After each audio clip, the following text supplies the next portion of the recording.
O que Jesus fez no reino dos mortos após sua crucificação? Muitas vezes ouvimos que o submundo foi preparado para Lúcifer e seus anjos rebeldes. Mas você sabia que os evangelhos apontam para Jesus descendo exatamente a esse reino, o lugar que a Escritura chama de Hades? Por que ele iria até lá? O suposto domínio dos perdidos e o covil de poderes malignos. Fica comigo, porque entender isso muda como você enxerga morte, justiça e esperança. E para você não perder mais conteúdos profundos como este, inscreva-se no Biblá e ative o sininho. Movimento rápido, enorme retorno. Para descobrir a verdade, primeiro precisamos compreender o que a Bíblia realmente quer dizer com o submundo. Parece misterioso, até confuso, mas a Escritura nos dá clareza real. A Bíblia usa várias palavras, cada uma com sua nuance, para descrever a condição dos mortos e o destino final dos ímpios. Se esta explicação ajudar durante o caminho, mostra seu apoio com um like. Isso me diz para trazer mais estudos como este. No Antigo Testamento, conhecemos o Sheol, o termo hebraico para o lugar para onde os mortos vão. Pense nele como o reino invisível, que recebe tanto os justos quanto os injustos. Um estado sombrio de espera, e não o lar final de ninguém. No Novo Testamento, a palavra grega Hades espelha essa ideia. Um lugar de retenção temporária, onde as almas aguardam o juízo. Jesus faz referência ao Hades na história do rico, e Lázaro em Lucas, capítulo 16, versículos 19 a 31, retratando-o como um lugar de angústia para os impenitentes, enquanto os justos experimentam consolo. Depois, a Agina, uma palavra que Jesus usa para descrever o destino derradeiro dos ímpios. Geena remete a um vale logo fora de Jerusalém, onde o lixo ardia continuamente. Uma imagem cortante que Jesus utiliza para comunicar a seriedade do juízo final, como em Marcos, capítulo 9, versículo 43. Por fim, o livro de Apocalipse fala do lago de fogo, o ponto final para Lúcifer, seus anjos e todos cujos nomes não forem encontrados no livro da vida, como em Apocalipse, capítulo 20, versículos 10 e 14 a 15. Juntas, essas expressões desenham um mapa mais completo. Sheol e Hades, um reino provisório dos mortos. Gina e o lago de fogo, o resultado irreversível do juízo. Se você valoriza definições claras como estas, considere juntar-se à comunidade do Biblá para nunca perder um mergulho profundo.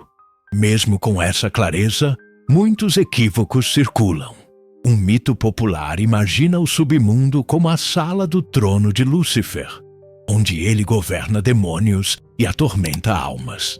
Biblicamente, isso está de cabeça para baixo. O submundo não é o reino de Satanás, é a sua sentença. Ele não é carcereiro ali. É um prisioneiro destinado ao juízo, como Jesus indica ao falar de fogo eterno preparado para o diabo e seus anjos.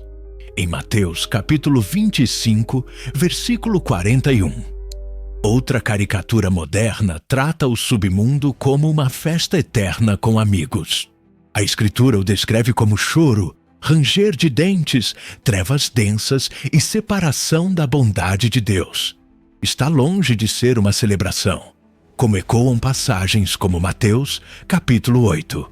Se essas correções confrontam o que você ouviu, deixe um comentário. Qual equívoco você encontrou com mais frequência? Um terceiro mal-entendido é a noção de purgatório como uma parada de purificação pós-morte antes do paraíso. Esse conceito não surge da linha narrativa bíblica. Hebreus capítulo 9, versículo 27 afirma que, depois da morte, vem o juízo. E o fator decisivo é a nossa resposta a Jesus Cristo nesta vida. A salvação não é um plano parcelado. É um presente comprado de uma vez por todas pelo sangue de Jesus e recebido pela fé. Hoje é o dia de responder. Se isso tocou você, compartilhe este vídeo com alguém que você ama. Essa pessoa também pode precisar dessa clareza. Outra confusão é pensar que todos vão direto para o inferno final no momento em que morrem. A Escritura aponta, em vez disso, para um vindouro julgamento do grande trono branco, em Apocalipse capítulo 20, versículos 11 a 15. Até aquele dia, os mortos experimentam uma espera consciente, consolo para os justos, tormento para os ímpios, como Jesus ilustra no relato do rico e Lázaro. Ainda outra visão, o aniquilacionismo, afirma que os ímpios simplesmente deixam de existir. Embora algumas tradições cristãs argumentem por isso, a leitura histórica e majoritária da Escritura afirma um juízo eterno, mesmo que você chegue a outra conclusão. É crucial sentir o peso que Jesus dá a esses avisos. Se estudo bíblico cuidadoso e respeitoso é a sua praia, inscreva-se agora e confira nossa playlist linkada na descrição para mais contexto. Então, por que Jesus desceu ao reino dos mortos? Não para sofrer mais, mas para proclamar vitória, pregar aos espíritos em prisão e libertar cativos, demonstrando sua autoridade incontestável sobre a morte e o submundo. Vamos entrar na linha do tempo. Jesus, o inocente, foi traído, preso e condenado em um julgamento injusto. Ele suportou zombaria, espancamento brutal e crucificação, a forma de execução mais excruciante do Império Romano. Seu corpo sem vida foi retirado e colocado em um túmulo. Para seus seguidores, foi um momento de dor esmagadora e perplexidade, até descobrirem que o que parecia um fim trágico era o fulcro do plano de resgate de Deus para a humanidade. Se esta narrativa está afirmando você agora, aperte o like.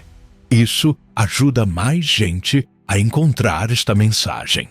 Após sua morte, Jesus desceu ao reino dos mortos. 1 Pedro capítulo 3, versículos 18 a 20, nos diz que ele pregou aos espíritos em prisão, aqueles desobedientes nos dias de Noé. Isso não foi uma segunda chance de salvação.